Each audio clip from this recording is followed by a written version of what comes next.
Our planet is a lonely speck in the great cosmic dark. We're on a rock hurling through the universe. Planet as an organic spaceship. Like it or not, for the moment, the Earth is where we make our stand. Heyo! Episode 2. We're back again. Yes, you're tuning in. Goal! I don't know. That's a hockey sound, isn't it? Yeah, I guess it's an air horn. I mean, it's a celebratory sound. Also, really helpful when you're stuck in a sea squall and you can't see land and you can meow, meow, meow, and you just get your way there's through. the land, there's the water. Let's avoid the rocks. I can't see anything. Air horns, very helpful. Note to self: when on boat, You should have an air horn. horn. Have an air horn app. And also when you're camping, because you want to scare away giant bears, Right. which is not a problem in Canada, but it's definitely something we need to contend with. Did you ever have bear rules when you were younger? No. I've never had a bear rule. I also don't have. Where I grew up, I grew up on a dirt road in the country, but it wasn't berry. It wasn't like very bearish. What's a word for multiple bears? I don't know. It was bearable. Oh, nice. Anyway, episode 2. Woo! Getting the conversation about wildlife out of the way.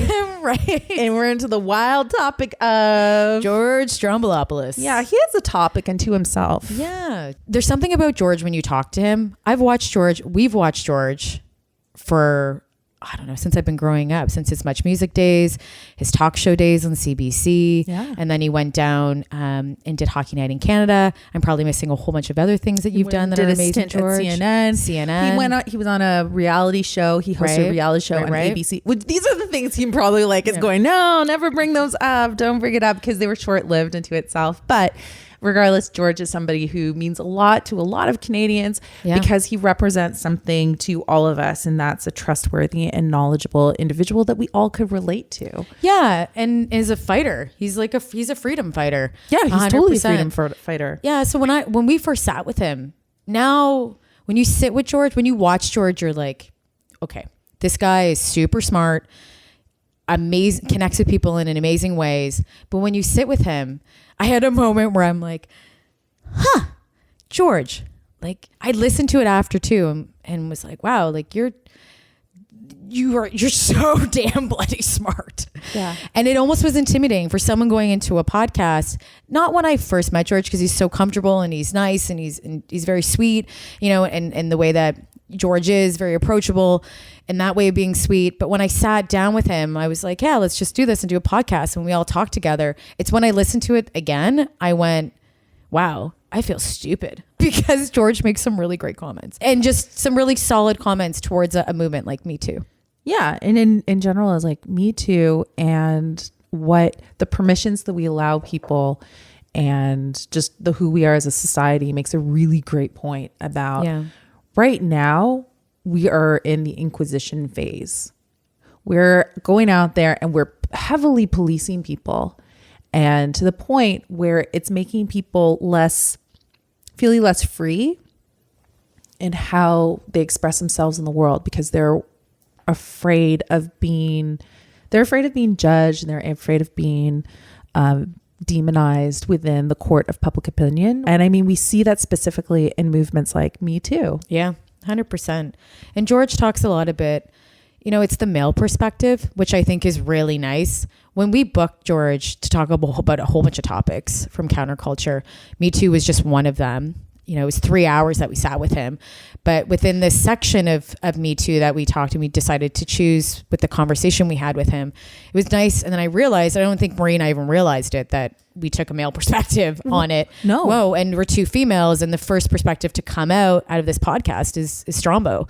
So he talks a lot about just men, the conversation of men expressing themselves, how they go about doing that with each other, or with other women as well too. And then where do men play a role in this Me Too part, which I think a lot of people want to hear what George has to say about that. Yeah. And I want to be clear, like we did not go and we were like, hey George, we're going to talk about Me Too. 100% Me wasn't Too in for that, us is always and quite often used as an example that allow people to understand what it is that we're trying to do on the podcast.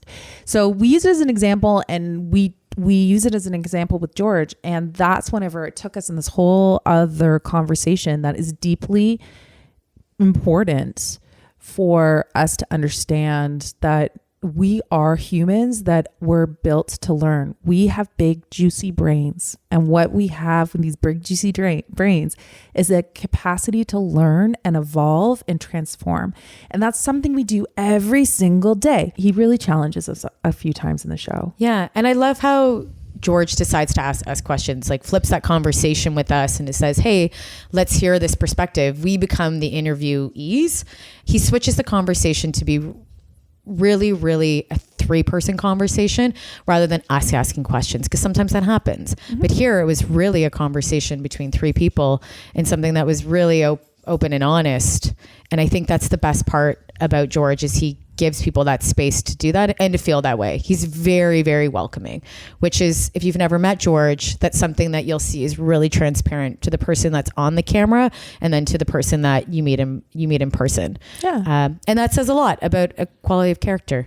What we usually do, and maybe what we'll do now, is we always roll into a clip of George. I was walking down the street past Much Music one day,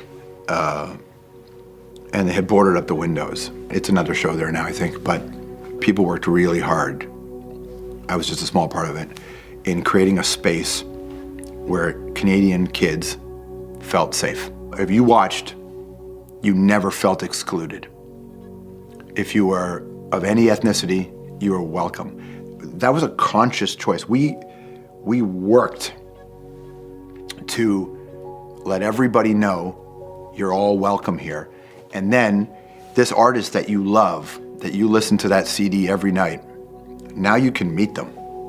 We knew that that kid would be inspired.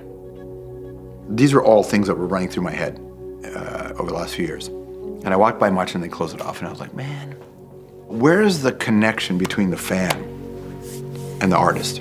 And I said, I'll do it at my house.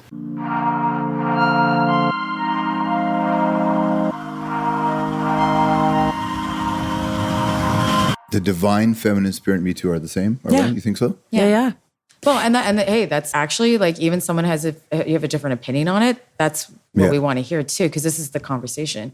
And really it's how like counterculture drives pop culture. And like now how it's even more like in the 60s and 70s, it was driving it. And then now because of counterculture during those times, we have a different type of pop culture. And I think the same thing's happening now. So I have a lot of discussions on a daily basis about counterculture and the lack of it and now how the corporate bastards won. I actually blame it all on Justin Timberlake, I do, and Kanye. I blame the two of them. However, it's not really their fault because it's the customer's fault. But we talk about this all the time. Yeah, but this is like a different perspective because now it's happening. Like, it can be positive or negative, I guess, depending on how you look at it. Yeah. Yep. Because if you get counterculture that's moving it, you're getting like civil rights, you're getting like women's rights in the 60s and 70s, and then now we have a different world because of that. Yeah. So are we doing it now well, or are we doing it worse? Maybe and then how do they sync up? What's the synchronicities to it? And that's what we're talking about. And we're exploring it. So as we're talking with each person, I mean, we're having these really like honest and open conversations on the mic where we are discovering as we chat. So it's a really honest podcast, which is what I think makes it a little bit special. Yesterday was a lot of fun. We were talking with Jer. Yeah. And at the end of it, we just felt like Who's Jer? Jeremy Corbell. Oh yeah, Corbell. He's the director and the producer of the. And we felt like we really did something good. Like we were coming out of it, just patting ourselves on the backs. Good. And That's amazing. it's, like that feeling when you're just in the pocket and you're like, yeah, that was fucking amazing. Absolutely. That's great. I'm happy. And I mean, you're a generous conversationalist. So it's, To learn not to say too much though. That's what I have to learn to say enough a lot because it's complicated. We don't live in an era where people want freedom of expression. Yeah. People don't want free speech. People don't want other opinions. People want to be right and only right, and people will not listen. And it's not like a difference of opinion is a difference of opinion. Mm-hmm. A difference of opinion now is an excuse for people to torch somebody else. And the left are as myopic about it as the right are in terms of the execution, right? The difference is what their values are, of course. Yeah, right. But so it's a strange time where people don't want conversation. People want their opinions to be validated or underscored. Yeah. They don't want to learn anymore. No, but that's the challenge I find. And that's what I take whenever I'm online on Twitter. And especially when I'm trying to instigate. Some people will say I'm an instigator in that space because I'll argue with people all the time. But I remember one case, an example was a good friend of mine, Christine Estema, had kicked it up with some men's rights activists, which is one of her favorite things to do. And she was just being targeted. And it was Christine's Gavin. awesome. She's a fiery one. And I love her for it because she has taught me a lot about just saying how you feel and what you feel and stand up for your rights. She unfortunately upset Gavin McInnes. Oh, the Proud Boys guy? Yeah. I knew him before all that stuff happened to him. I don't know what happened. I wonder if it's just he hit an audience. Could be. But if you look at Vice, and again, I have a lot of respect for a lot of people at Vice, but if you look at Vice, they did a lot of amazing things. But Vice became famous for do's and don'ts. 100%. And it was about shaming people. So they also was a great place to see amazing outfits. But do's and don'ts resonate with the audience because the audience shames people.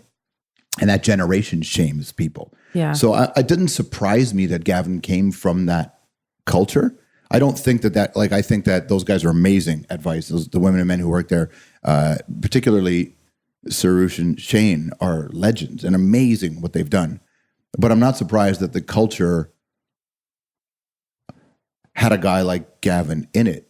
But I mean, when I knew him, I liked him. I didn't know this side of him at all. Yeah. This was all shocking to me. Shocking. So I'm not surprised that he got into it. But he's got those Proud Boy. And there's no such thing as men's rights act. That's so fucking stupid. That's so fucking stupid. It's so stupid. It's so stupid that you just look at it on the surface and you go, what? Who in their fucking right mind? But then if you wrestle it to the ground, there's disenfranchised people. Yeah. And reactionary people. Yeah. Totally. And Christina's amazing though.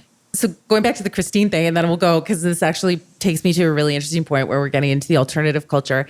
So Christine really upset him. He shared a post of hers, riled up the MRAs. They came after her. She sent me a message being upset. Then I jumped in because I'm like, what the fuck do I care? Like, yeah. I don't. And so I jumped in. And then at the end of it, the guys are coming after me. And I was like, it doesn't matter what you have to say about me. It really has no bearing on my character or what it is that I have to contribute to this world. But what I can do for you right now is I can hold a space for you to say whatever it is that you want to get off your mind or whatever you want to get off your chest about life or anything. And I promise you, I will read every one of those words and I will listen to it. I don't need to agree with it, but I will give you that space. And at the end of it, even those fucking malakas, like the really idiotic MRAs, you would give them that space? I'll give them that space. And you know why? You're acknowledging them. So then we go and I sat and I talked. And at the end of it, I had about at least like 3 of them ended up following me. So I said, in my head, I'm going to, as long as that's what I can bring to this world, to have those conversations with people. Again, I don't need to agree. We don't need to stand on the same side of things. But I think people are so fundamentally afraid of being wrong that they're afraid to share their opinion in an open and honest way. And especially with MRAs 100%. Who just subscribe to this idea of this toxic masculinity, and they're not bridging against the gap. They're not getting to know women on a whole other level. And I was really happy, at least I had an opportunity in my own little way to transform that for 3 people. Yeah. And I think you're getting like this far left, far right now of any form of it. Like now it's like extremes on either side, where we used to be a little bit more in the center. Yeah. And now it's just like so divided where it's like we have to either come together and have these conversations and start talking again rather than looking at our phones and like start connecting. On our show, we always say that if you're, those signs you see that say if you're racist, homophobic, transphobic, whatever, you're not welcome here. on our show, we're always saying you're totally welcome here. Come hang out with us, listen to us, and take the things that we believe, our values, and bring them back to the rat holes where you and your friends live, and let these positive ideas kill those negative ideas and then become us. Because people, if you don't allow people who disagree with you, more extreme, if you don't allow people who have horrible thoughts, if you don't allow them a path to redemption, then you are also the problem. Yeah. You are the problem. You're not creating a solution. Not creating a solution. And unfortunately, it is on you to come up with the solution because they're the problem. But if you don't let the Beastie Boys go from License to Ill to Check Your Head, then you stopped an enormous growth. Today, nobody would allow the Beastie Boys to survive the lyrics of the first album. And so you'd never have the Tibetan Freedom Concert. You'd never have any of that because, and again, this is the failure of the Twitter left, and is that nobody's allowed to grow. Nobody's allowed to learn. And you are married to the one thing you said when you were 17. And I understand it because it's a reaction to years of being oppressed. I get it. But from my perspective as a guy who's been covering it for 30 years, and as a guy who grew up in a fucking gnarly neighborhood as a gnarly boy, saying gnarly things, if I didn't meet people who helped me grow, I would be that guy that now. Yeah. But it was the grace of others and a marketplace that allowed me to be better. Yeah. We have to let people become a better version of themselves, not closer to us. I don't care if people believe in what I believe in. I don't give a shit about that. Yeah. It's just, this is something we talk about all the time, and I debate it with my friends all the time because I keep hearing these fucking lines that, when Marianne Williamson was on the debate, she's like, we need more love. I was like, stop it. You shouldn't be allowed on the debate talking like that. We don't need more love. We don't need more love. We don't need more respect.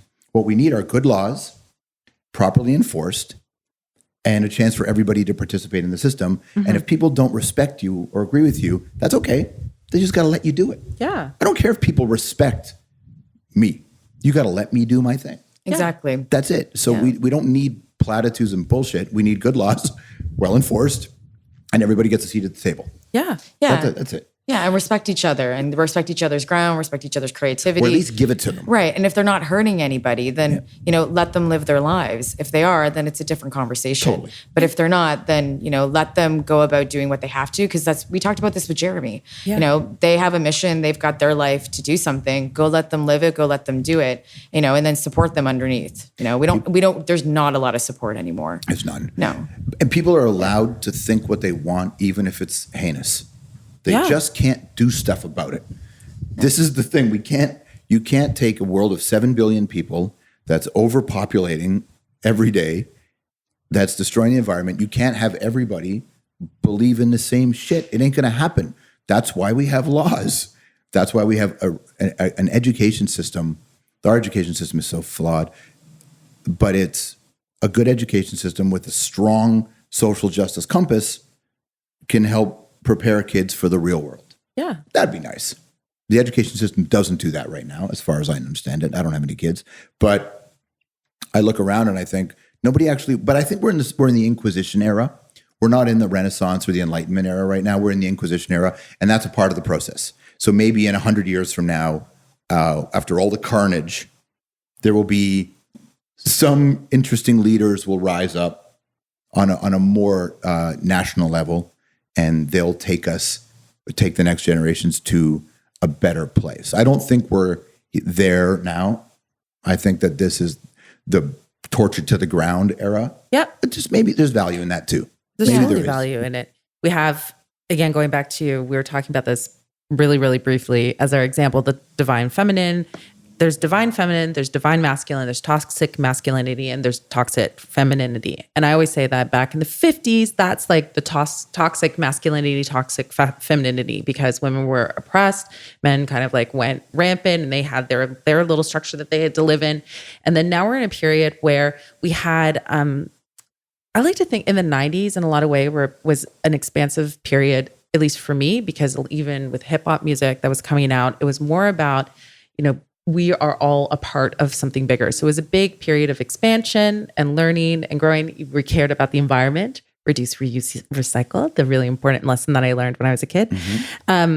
But now we're in a period of contraction. And that usually is, as you were saying, it usually is a period that happens before, again, we go into the next phase. Right.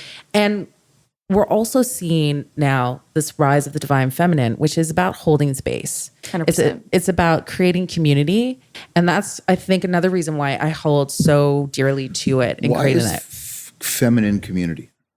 It's the feminine spirit. Now, it's not saying that it's man versus woman. Right. It just means that it's the feminine spirit within us. I wasn't asking to like as if I knew something. I was very curious because I haven't heard that as it relates to community. I was just trying to understand that. Why in the 50s, when you say toxic femininity in the 50s, what was the toxic part of that? What I find toxic about it is that the inability to actually have a true voice in building community. I think women were very siloed. They lived within their homes. They had a role that they had to play. And anytime they stepped outside of that, even if it was divorce or even if it was having a career or even if it wasn't deciding to have children, they stepped outside of what was society had decided for them was how they were going to play out their lives. And a certain group of the women were toxic towards those free thinkers? Yeah, and generally, yeah. Yeah, and I think like now, like it's evolved and switched, and like for sure, women maybe are a little more progressive. Rights have changed, things like that, right? Yeah. And same with men as well too. But I think the whole idea though is that rise of the divine feminine is not like looking at men and saying, I'm this ultra feminist, and now you have to stay over here, men, and we hate you, and I'm going to go burn my bra. Yeah. Like no, it's about like sitting with men together and going like we're equal. Let's play equal, and then I respect you, you respect me. And let's do this together. And then I'm not going to do the same thing that I thought that you did to me. And that's really the big one. That's how you get progressive. That's how you move forward. So not just gender wise, men versus and women, versus, but it's also internally we all share masculine and feminine energy. So allowing us, so if it's also on the inverse side of it, is saying to men that it's okay for you to feel emotion. It's okay for you to cry. It's okay for you to be more sensitive in those ways, as opposed to feeling like you have to subscribe to having the job and being a provider and doing all these very traditional ideas that really, whose traditions were they in the first place? Who created these? It's not really okay for men to do that. It's not like it is. Yeah. But culture really doesn't think it's okay. It's still not okay for guys to be that way. The thing that I find fascinating about when people want to understand, and I agree with everything you're saying, by the way, the notion of men feeling like they're pushed aside, men just got to let that go. That's not a real thing. It's not happening, like you said. Men have this very reactionary thing because if we want to take this all back to day one, when we first became bipeds and we were day one, the real value of a man, of the gender, the male gender at that time, or sex, was the ability to fight, protect. Right. And procreate. Yeah, seriously. To the thing that no one's, some people are talking about, but you don't hear it in the real conversation about where men are at, is all you hear are people dismissing the most fundamental part of male psyches, and that's anger. Anger is why you live where you live, because somebody decided they were going to fucking come over and take it. And now we all live in cities that were taken by angry men. Unjustly, but take it. Nobody really, if you really want to fix fucking things, don't dismiss male anger. Figure it out. Yeah, figure it out. Because if everything comes from something, this is our thing. This is our lizard brain. You can see it beautifully executed when, and I've seen women do this as well, but men do it at a certain level. When a guy cuts another guy off on the road, and a guy gets out of the car and says, "Get out of the fucking car," and then the other guy gets out of the fucking car. In that moment, when one guy says, "Get out of the fucking car," and the other guy gets out of the fucking car, I look at it and I go, wow, that's day one. That is the very beginning of men, is that. But is that ego? No. Isn't that called ego, though? Well, I think we call it ego now. Right. But was it ego then, or was it just a chemical reaction? And to protect, and to now, like, I'm going to be the monkey, and I get to, like, and I get to, like, rule, and I'm the alpha in this tribe. Like, I'm not my car is bigger than your car. I think that it's, I'm not like one of those fake ass lefties that only believes in science half the time. Yeah. I believe in it all the time. We're animals. So I don't get mad when animals act like animals. The fact that we don't act like animals more often is what surprises me. Right. The fact that we figured out a way to sort of get along with community and laws, like that's fucking amazing. You watch a guy cut a guy off and you're just like, bro, shit's going to get gnarly right now. I watch it and go, day one. So we can dismiss it at our own peril. I grew up an angry fucking boy, and I'm not an angry man, but I was allowed to go through the process to learn. And if you're dismissed outright, it's on you. It's on you. It's like we always like to go, oh, society's conditions create this. Well, if they create it for one gender, they create it for the other. They create it for whichever gender you are. Society is either responsible in part or not at all. So then maybe here's an interesting comment. Now we're having the conversation where men are able to show their emotions and are able to react and cry, because before, maybe that's a very alternative counterculture idea now that's actually becoming mainstream. Really, because before it would be pop culture would tell us the opposite. Men shouldn't cry, men shouldn't do these things. And the counterculture idea or the subculture idea is that was okay. And people would come together in groups and things like that. Are we switching now? Might be season 2 or season 3 of 24. I don't remember. Maybe it was season 1. Good reference. Yeah, I was just remembering at the very last scene, Jack Bauer was in his SUV and he broke down and started bawling and he was trembling. And I remember watching that thinking, wow, that doesn't happen. After the day Jack Bauer just had, or again, and I remember thinking, that's a big moment. And I know that that's a Kiefer Sutherland moment. I know that because Kiefer would have brought that into it. So yeah, it's definitely, of course men should be able to show their emotions. Yeah, Why real. shouldn't they? Yeah. But you got to remember too, that and this is the thing that's a very great divider. It's hard to say to women because there's just a whole bunch of stuff that just men have amongst each other that it's just not gonna resonate, right? This idea, you can cry. You're not ever catching me crying on television.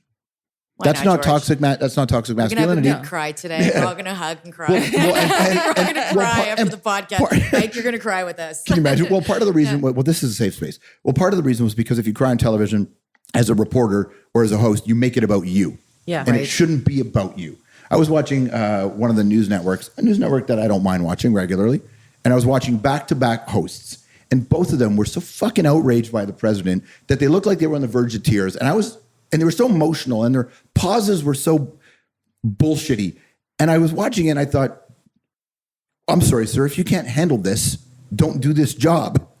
Like, don't be emotional about the president. Give me the facts about the president. Give me analysis about the president. But if you look upset at that level, then it makes me think that this is a show for you. Yeah. And things are too important for your show.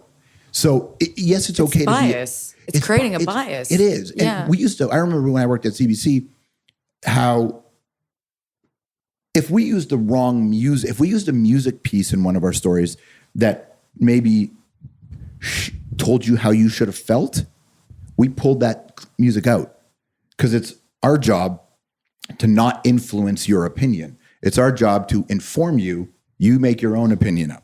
So I like the fact that boys and men are more emotional with each other. I like the real talk that we have with each other, that guys have with each other, is very different in the last 10 years than it has ever been in my life. But it's not about,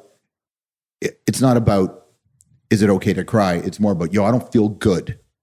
That is a whole new thing. That hasn't happened before. But men talk to each other in a very different way. The way we relate to each other is by ripping each other. Like, we rip each other so hardcore with our friends. That's the comedy that allows us to fucking decompress. Yeah, and let everybody know it's going to be okay. Yeah. Right? The way we talk to each other, my best friends in the world, it's horrific. But it's comedy, right? And so we're having those kinds of real talk conversations. But in pop culture, and here's a question I'll pose to both of you, because yes, it's good that that there's more, like, what's the value of a bunch of musicians talking about their feelings over and over again? What's the practical value of that? Do we see a change in culture?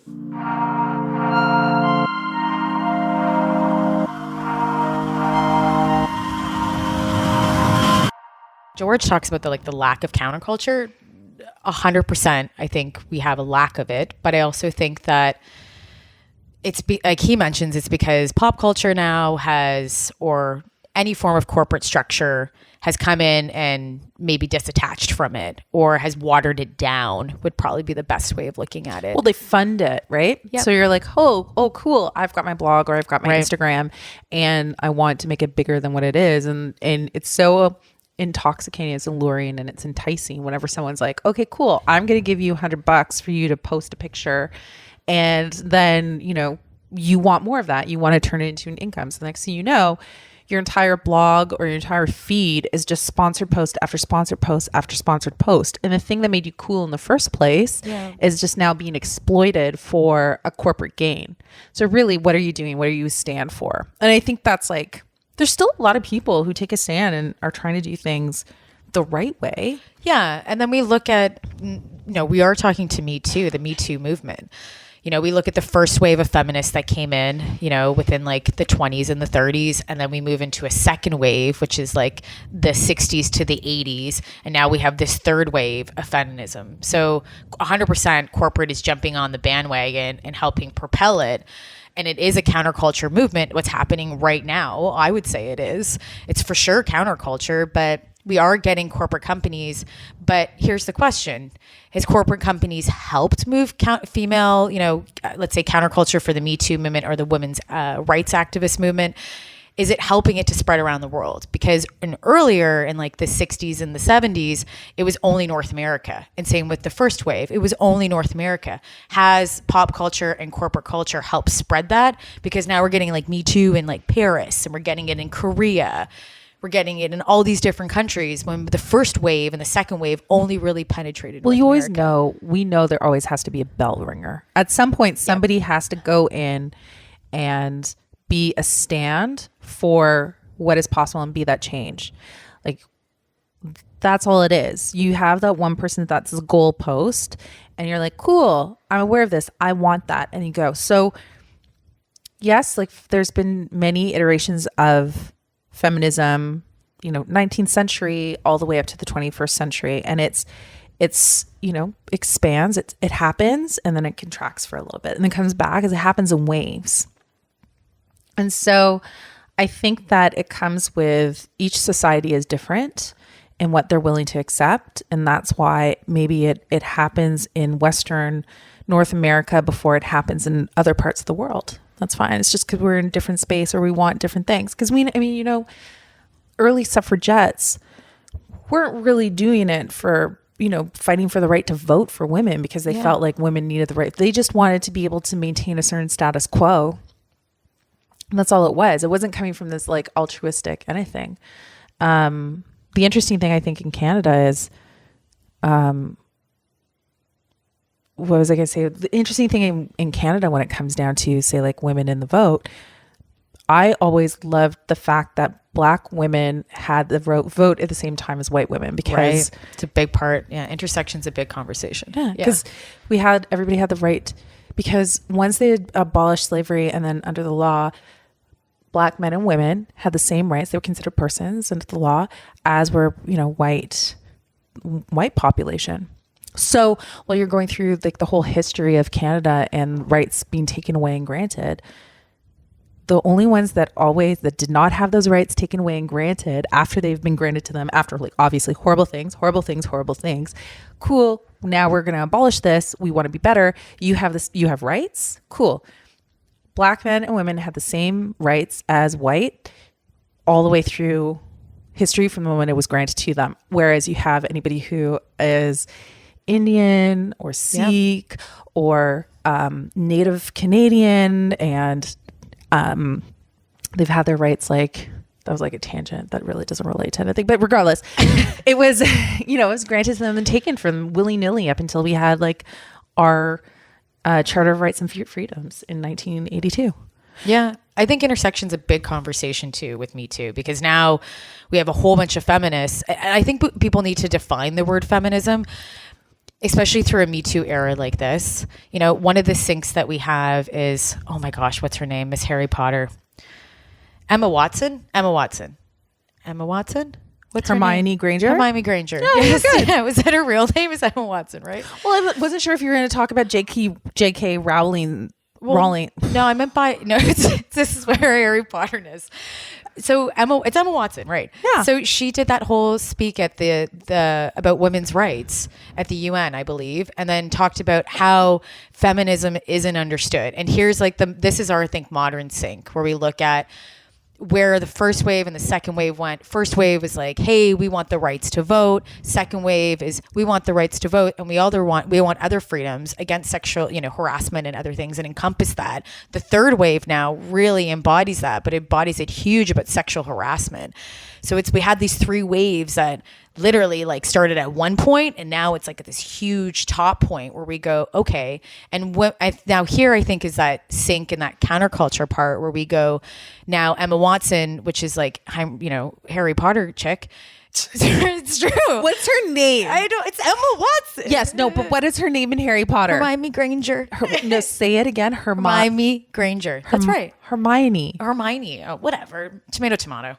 Potato. Well, it's like Hermione, Right. not Hermione, because it's like potato. My name is Marie, not Nari. Potato tomato. I don't know. Potato. That's okay. It's potato tomato. So she does this whole talk at the United Nations about Me Too, but talks about how we need not to forget about men. And I think that this is a huge part. And I really believe this too. You can't, as a female, for sure, that is a feminist, and in the word of feminist meaning that I want equality. I'm a humanist. I want everyone equal. I understand that men can be stronger than women in certain cases, vice versa.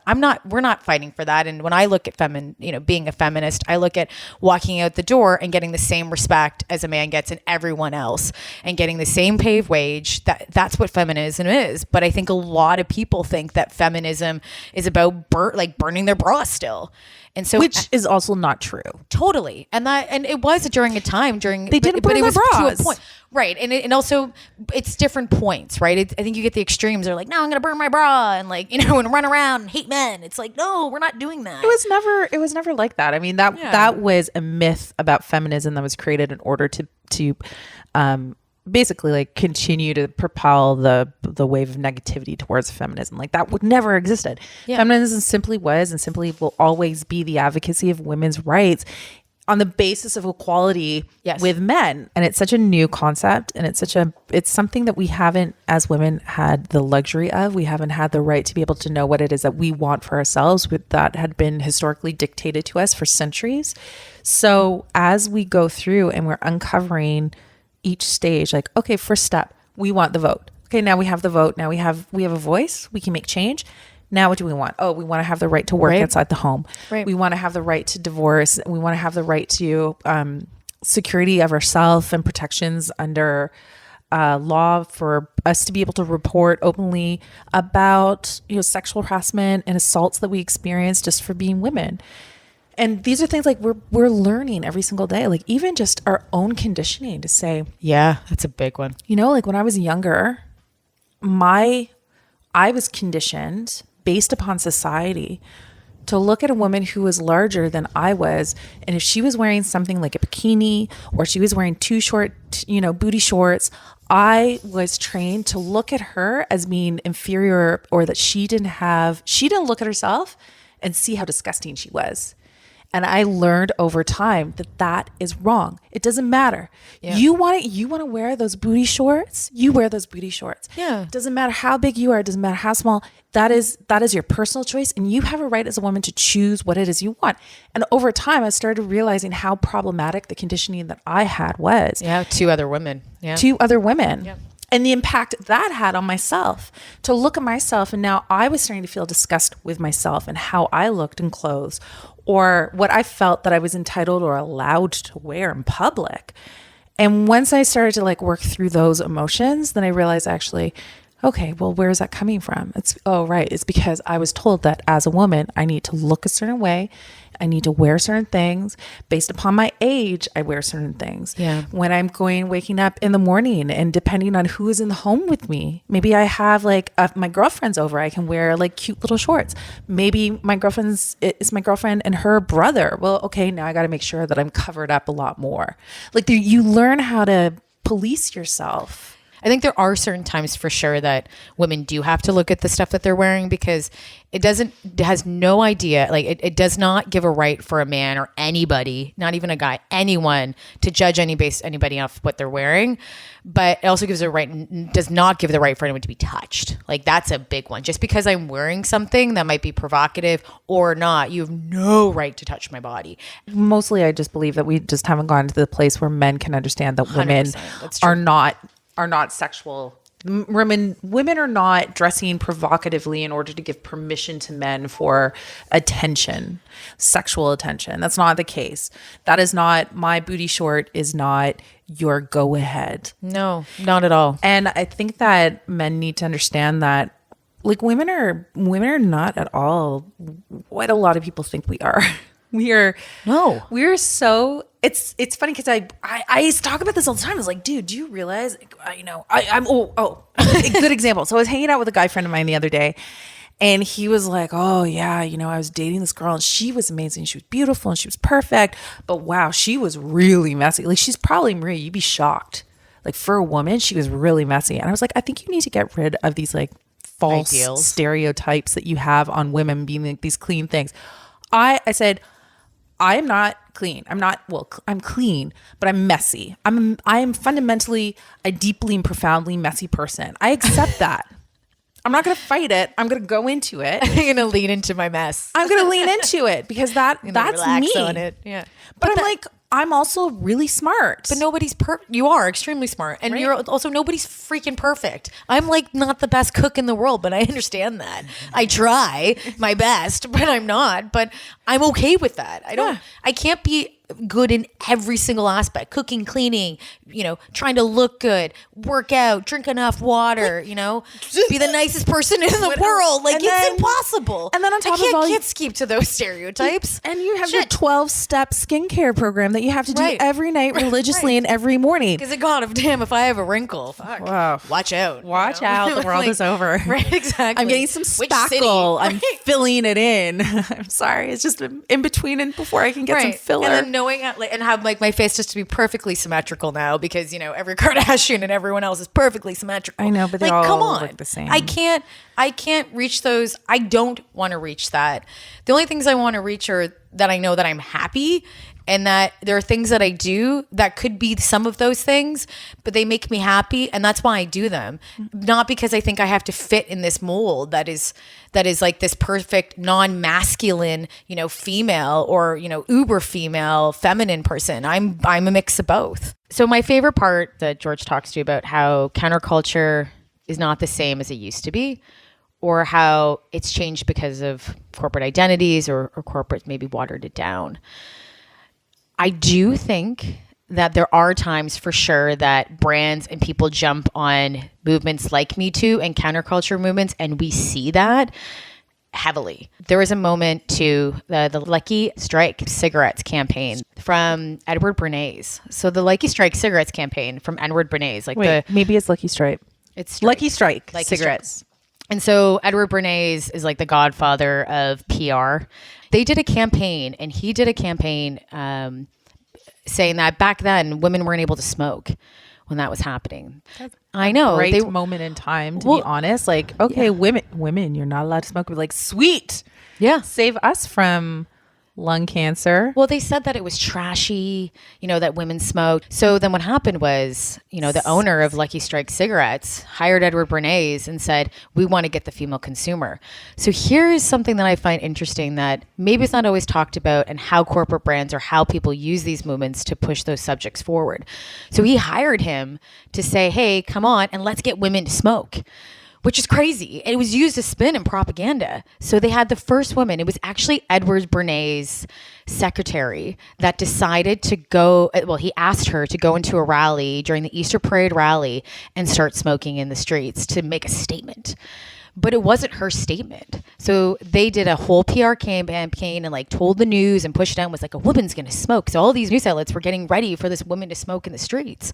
And she did. So they covered it. And then they were like, women can smoke. And she made a statement, but it was all fluff, which I think is crazy. And then, which is ironic, I think it's the New Yorker on April 1st came out and was like, women are liberated and they should smoke too. It's freaking April 1st. Come on. Like Edward Bernays must have been laughing. I know, honestly, and being like, Huzzah! Right. And Women laughing. now can die Right. equally quickly. Right. And you know, and now women are like, we can smoke. So women started smoking then. And it was considered a revolution, but it was considered like a feminist revolution within that community with women, but not realizing that a corporate identity was pushing it forward to make money off them. So I think that says to counterculture, we need to look at that now and go, we unfortunately live in that world where people are going to use Me Too movements or counterculture movements, you know, for their good or for their betterment to make money. Here's a question in counterculture, especially with Me Too. What do you think in anything that's been done within the counterculture movement, especially with Me Too, it could be anything else, that doesn't reflect or stand up well anymore? So for example, Friends, some people would say, is a really bad one. That Friends doesn't stand up to now the climate that we're in. I think Friends is a horrible show. I know you do. I really love it. But I see that some of the words that they use is 90s goodness, but that doesn't, hold up. I recently watched with my friend Corey, Phantom of the Opera. So I've watched it as a movie. I've never seen the Broadway show with Andrew Lloyd Webber's on stage. Unfortunately, everyone's going to crucify me now. They're like, no. The theater where it's like, no. So I've only watched the movie. So this is when I was really young, I watched it. So I know the story, and I know Andrew Lloyd Webber, and I know the music. But then I watched it, and Corey's like, you are so coming over, and you're going to watch Phantom of the Opera. I'm going to have Phantom of the Opera night. I'm like, perfect. So we go over, and I'm watching it, and I'm like, oh my God, this movie does not hold up to standards now. You look at Christine, and Christine is totally enticed by a guy that she's in Stockholm syndrome. Like, she has no idea that she's being controlled. Like, when he's saying, sing, it's yeah, like, sing oh my for me. God. And I sat there and I was talking to Corey. Corey must have been looking at me and being like, seriously, feminist, slow down. I couldn't handle it. I'm like, she's running towards this dark side. And then you've got, the other actor that's just like, love me, I'm the nice guy. Yeah, it's such a conversation of where that was acceptable. I don't think you would find a play anymore, a Phantom of the Opera, in the theaters anymore. I really don't think so, because it's so strong in this deep, shouted, dark male character that's controlling a woman. Like, when a woman has Stockholm syndrome, I kind of question the play. It's a great, and then here's the other thing, is that people go, well, it's a really romantic story. And I go, well, yeah, I guess it's romantic. But when I was a kid, I really did think it was. And now when I look at it, I go, yeah, that shit did not hold up. That did not hold up. And also that Phantom, like, wow, Christine, like, I don't know. So those are things that we see that don't hold up in the Me Too era, I think. If you take a look at the... Sorry, Adrienne. So, okay, the Phantom of the Opera, based on a famous French novel by Gaston Leroux. Right. Gaston, in his version of the story, focused on it through the perspective of Raoul. Raoul being Christine Daae, the young operatic protege. Right.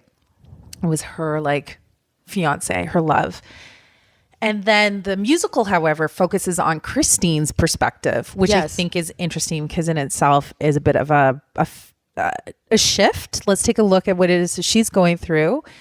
And it's kind of like going through her struggles, like the loss of her father, which was like one of her first true loves, and trying to find her identity as a singer, and being enticed by this dark, mysterious character that somehow coaxed out of her this voice that allowed her to be bigger than she ever thought she could be. She always was like this meek, mild understudy to Carlotta. Ooh, Carlotta. He makes me laugh. Yeah, those I love Carlotta. It was one of my. I feel like they should just have a musical based upon her. And she was kind of like she's the quintessential operatic singer. She's like self-involved and I am the best singer in the world. Yeah. And Christine was like this meek little understudy, and then she had an opportunity to be, and that was like the Phantom kind of like coaxed it out of her. And I am a big fan of Phantom of the Opera. That's like, okay. There's just some of the scenes I just don't when like sing Christine. And, like, but that's it. That's the power of like he goes, you have the voice, and he like pulls it out of her, and then she's like, I can be. And then in the end, she triumphs over her past. I personally don't think it holds up. I never watched the movie, but I was a big fan of the musical. And there's other movies too and I think there's other shows that probably don't hold up as well too anymore. But I'm not saying, hey, if you love Phantom of the Opera, you watch Phantom of the Opera and you love it as much. It's not saying that. I think everyone's opinions are different, but maybe that's the world that we're living in now. Is we'll see in the fourth wave what the heck happens with Me Too, And I'd love to know what other people's opinions on that would be. Tell us on Instagram, please. At Alt.Pop.Repeat. Yeah. But yeah, I think there's lots of them. Apparently, Revenge of the Nerds has some stuff too, where like a nerd is spying on a woman changing. Oh yeah, dude. Yeah, and like stuff like that. Or Revenge of the Nerds, like the first scene is they're watching the women going swimming, and all the women are wearing thongs and boobs out, and it's just like. Well, he's cool. Yeah, and they're pretending to have sex with a woman wearing a Darth Vader mask. Like that just sounds like real life to me. Well, yeah, but if it's Saturday consensual, I'm like, I don't, I'm hoping that it's freaking consensual. It's just I think it's just a lot of things don't hold up. Maybe that's an 80s thing. I don't know. It could be. Maybe it was after we got, I don't know. There's a lot of things in the there 80s is, but we can't crucify every film. For example, I'm not also a believer that we need to wipe out any form of pop culture that has bad references to women or to any, like that was created in the past. I think, I don't think you should just delete it and be like, all right, let's start again. No, that's it's history. Like, right. But a lot of people protest and say, well, we want to change this and we don't want this because it doesn't reflect now and it's inappropriate or it's racist. And totally I go, well, if we delete it, we're going to do it again because apparently if we don't learn in history, we're doomed to repeat ourselves. We're not saying it's right. Nobody says it's right. But that was the art and that was considered acceptable at the time. And I think acknowledging that. So if you're doing like a commemorative edition of like Looney Tunes, and there's a lot of things in Looney Tunes that's problematic. So there's a foreword or there's something that comes on before the saying, okay, this is representative of a time where these belief structures were considered to be acceptable.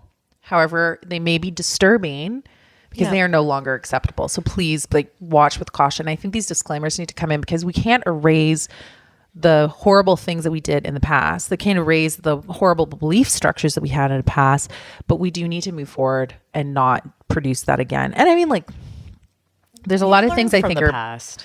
The things that I think are problematic in Friends is and I get it. I'm a minority. Everybody loves Friends. Ross and Rachel. I don't even care. I was like, oh, Ross and Rachel, they're married. They break up. They have babies. Chandler and Monica don't care. It doesn't change the price in tea in China for me. I'm sorry. No. But, I thought that Ross was in the shows that I watched, I didn't like it because I thought Ross was a terrible friend to Rachel. I'm like, don't say that you're a friend of hers when you are ruining her relationships with other people.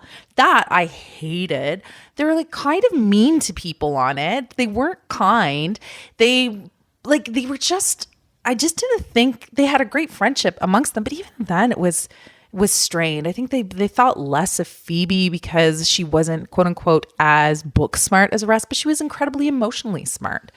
Each character had their redeeming qualities, but I just didn't agree with the way that they came about. And you know what? So sue me. I didn't like Friends. It's okay. I like Gem and the Holograms. It was a great show. Shira, give it to me. Reboot and the original. It was a really productive conversation because, again, we didn't intend to go down that path.